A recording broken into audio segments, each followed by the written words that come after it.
Tag TV brings you daily news bulletin from India. Breaking news and views from India.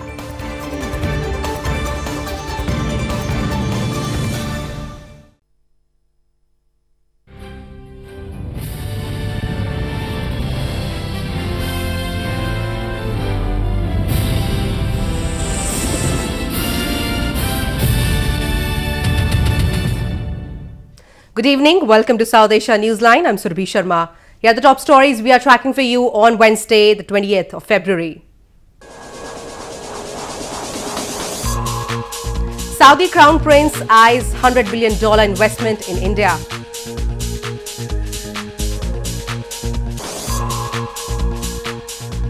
Pakistan says Afghan talks will be affected if India retaliates over Kashmir attack.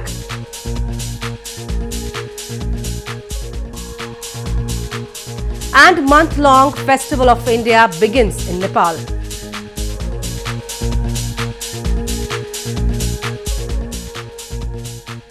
And now for all the details. Saudi Arabia's Crown Prince Mohammed bin Salman held talks with Indian Prime Minister Narendra Modi in New Delhi on Wednesday to boost bilateral ties between the two countries. 5 agreements were exchanged between the two sides in areas of investment, tourism, housing and information and broadcasting.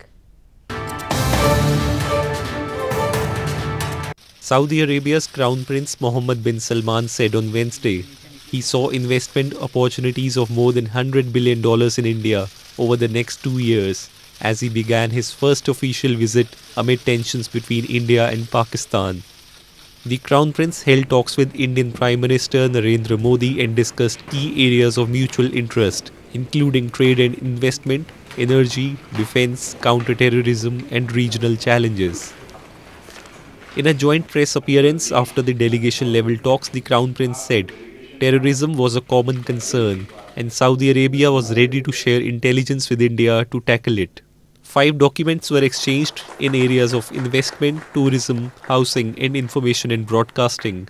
हम इस बात पर सहमत हैं कि आतंकवाद को किसी भी प्रकार का समर्थन दे रहे देशों पर सभी संभव दबाव बढ़ाने की आवश्यकता है।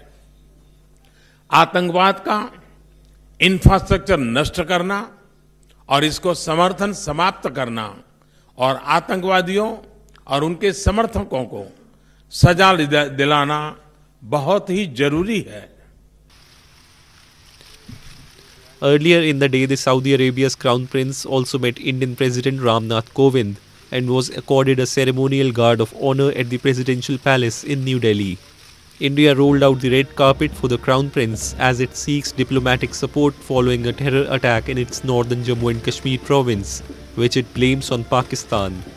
The Crown Prince was also given a lavish welcome this week in Pakistan, where the two sides signed memoranda of understanding valued at about $20 billion to help prop up Pakistan's economy. Moving on, a protest was recently held against the police forces and the administration in the illegally occupied Gilgit-Baltistan region to demand justice for a 14-year-old boy who was molested before being murdered. The protesters lamented police inaction in the case and blamed the real culprits were still at large. Scores of people recently held a protest in Gilgit-Baltistan against the police forces and the Such administrators who have not still been able to bring all the criminals to justice in murder case of a teenager. They demanded justice for a 14-year-old Didar Hussain who was allegedly molested before being murdered by some criminals. The protesters blamed the real culprits were still at large and said the shoddy investigation by the police in the illegally occupied region seems to be heading nowhere. जिला गजर के police पे एतमाद नहीं रहा है, इसलिए कि उस केस को तहकीक सही नहीं हुआ है। कुछ मुलजिमान को गिरफ्तार किया गया है, लेकिन हमें शक और शुबा है कि असल मुलजिमान को ये पीछे छोड़ेंगे और उनको गिरफ्तार नहीं करेंगे और शवाहिद इकट्ठा नहीं होंगे, उनके सही तरीके से तहकीकात होकर शहादतें सामने नहीं आएंगे तो ये कल को कोर्ट में जाके छूट जाएंगे तो इंसाफ फरहम नहीं होगा। The murder case of a teenager starkly highlights the grave civil security concerns of residents in Gilgit-Baltistan. The region has been reeling under illegal occupation of Pakistan for more than 7 decades. Injustice to the indigenous public and subjugation of their rights at the hands of Pakistan-backed security agencies has remained a common affair. In news from Afghanistan, Pakistan's ambassador to Afghanistan, Zahid Nasrullah, said on Tuesday an Indian attack on his country would undermine the Afghan peace efforts. His remarks came as tensions between India and Pakistan have risen sharply in the aftermath of a terror attack which killed at least 40 Indian security personnel last week. The suicide bomb attack was claimed by Pakistan-based Jaish-e-Mohammed terror group. Pakistan's ambassador to Afghanistan, Zahid Nasrullah, said on Tuesday an Indian attack on his country would undermine the Afghan peace efforts. The remarks by the envoy in Kabul came as tensions between India and Pakistan have risen sharply over killing of at least 40 Indian paramilitary police personnel in a suicide bomb attack claimed by the Pakistan-based Jaish-e-Mohammed terror group. US envoys say Pakistan has an important role to play in the Afghan peace effort, giving its links to the Taliban. Pakistan is playing a very important role in contributing towards the Afghan peace process. So such an incident will in a way also affect the ongoing efforts of Pakistan. Pakistani Prime Minister Imran Khan said on Tuesday the country would retaliate if India were to attack in response to the bombing, which India blamed on Pakistan. Indian Prime Minister Narendra Modi had immediately after the attack last week said he has given a free hand to security forces to administer a strong response. India has long accused Pakistan of sheltering and using terrorist groups such as Jaish-e-Mohammed as proxy to mount attacks on Indian soil. Pakistan, however, denies the allegations. More news from Afghanistan. Calls for transparency in appointment of election commissioners in Afghanistan are mounting as election observers in the country on Tuesday informed some suspended officials have applied to secure membership in the electoral bodies. Election observers organizations have said the process needs to be prevented. Election observer organizations in Afghanistan on Tuesday informed that some former and incumbent members of election commissions accused of corruption have applied to secure membership in the electoral bodies and said that this needs to be prevented.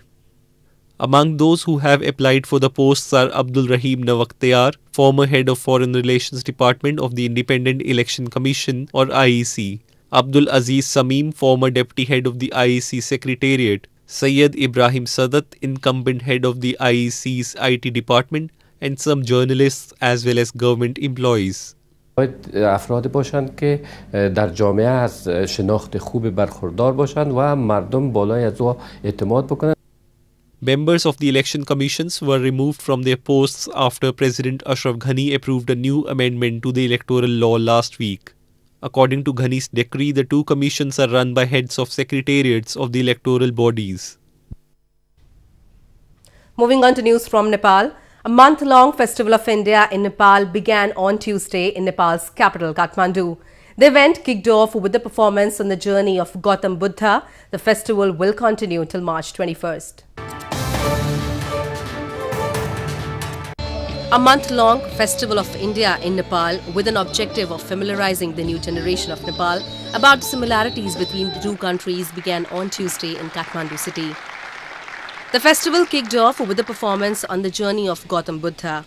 The artist depicted the lifespan of Lord Buddha through melody and drama. The event has been organized by the Indian Embassy in Nepal and is being supported by India's Ministry of Culture. The month-long festival will feature Mridangam instrumental, Punjabi folk dance, theatre art and Kathakali dance performances. Apart from the cultural events, the festival will also showcase an exhibition on Indian freedom fighter Mahatma Gandhi, a speech competition on him besides a seminar on Sanskrit. The festival will continue till March 21st and will also take place in other major cities of Nepal other than the capital city.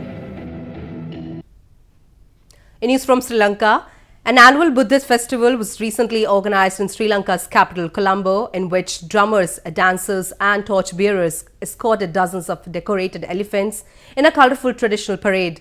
The highlight of the festival was a casket carried by an elephant, which Buddhists believe contained a relic of Gautam Buddha. An annual Buddhist festival, Navam Mahaperahera, was recently organized in Sri Lanka's capital city, Colombo, in which drummers, dancers and torch bearers escorted dozens of decorated elephants in a colorful traditional parade. Thousands of tourists and locals lined up in the streets of the city to catch a glimpse of the beautifully decorated elephants in the parade spanning nearly 2 miles. The highlight of the festival was the casket carried by an elephant which Buddhists believe contains a relic of Gautam Buddha. Came here to see the Perahera in Colombo because I love the elephants, the lightning, the dancers, the music. I love everything. I love the people. And we're here for the third time because we like it so really, and we're so fond of taking part in this Perahera, and it's really, really great to join this festival.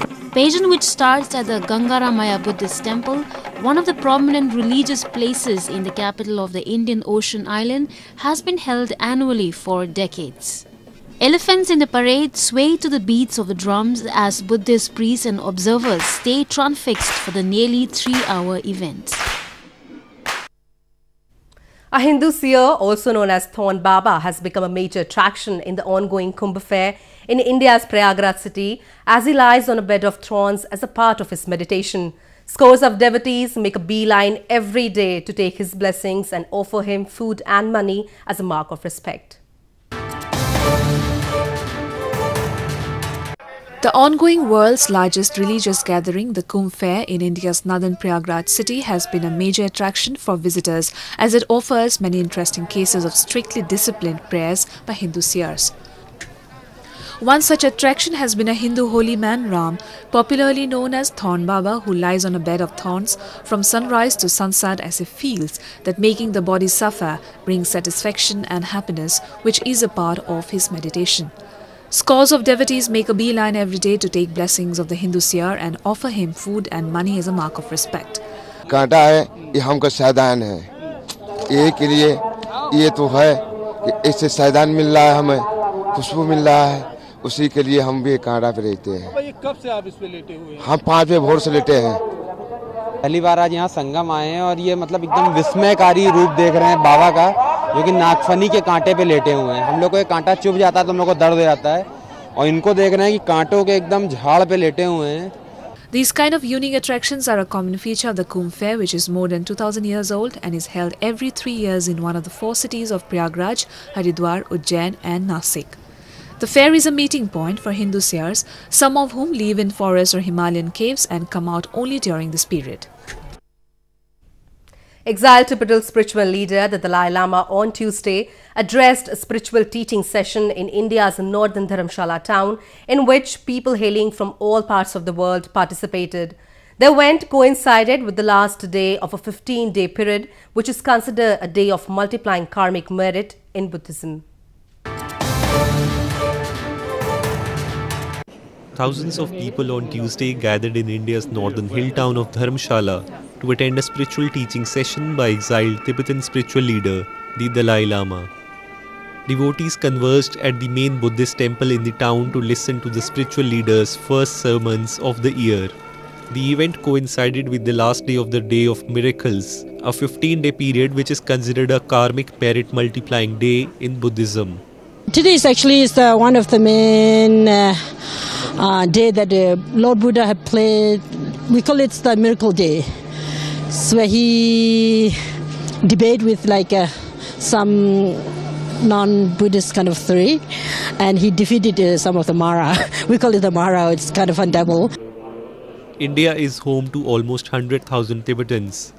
The Dalai Lama has lived in India since fleeing a failed uprising against Chinese rule of his homeland in 1959. A government of exiled Tibetans and tens of thousands of refugees are also based in Dharamshala in India's northern Himachal Pradesh province.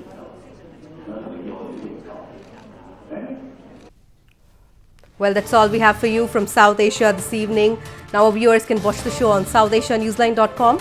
You can also visit us on Facebook.com/SAsiaNewsline and follow us on Twitter @SAsiaNewsline. That's all in tonight's edition. We will see you same time tomorrow. Good night.